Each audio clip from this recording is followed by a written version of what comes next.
यवतमाल शहर के जाजू चौक पर सब्जी विक्रेताओं को सब्जी की उचित बिक्री के लिए प्रशासन द्वारा उचित जगह नहीं मिलने से सब्जी विक्रेताओं को परेशानी का सामना करना पड़ रहा है, जिसके चलते राष्ट्रवादी महिला कांग्रेस की जिलाध्यक्ष ने कलेक्टर डॉक्टर पंकज आशिया को निवेदन दिया।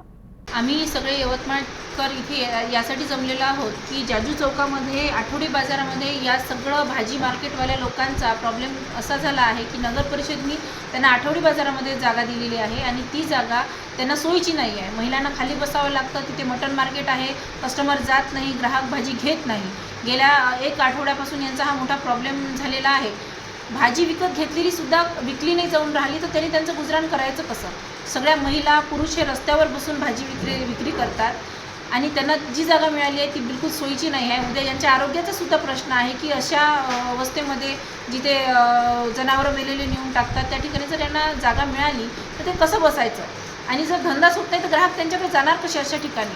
तर त्यांना योग्य ती जागा मिळण्यात यावी, जाजू चौकातच जागा मिळावी। शासनाने नियम आखून दिलेले राहतील किंवा जर जागा लाईन आखून देतील तर आम्ही तिथेच राहू आणि ती आमची जबाबदारी राहणार असं त्यांचं म्हणणं आहे।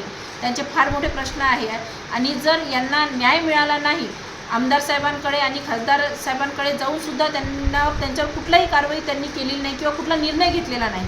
शासन मायबाप असताना, सरकार मायबाप असताना जर यांच्यावर अशासारखे जर अन्याय होत असेल तर हा शासनाचा नाही तर या लोकांचा निर्धार असा आहे की उद्या धरणे आंदोलन किंवा उपोषण आम्ही करू आणि आम्हाला न्याय मिळाला पाहिजे अशी यांची तातडीची विनंती शासनाला आहे।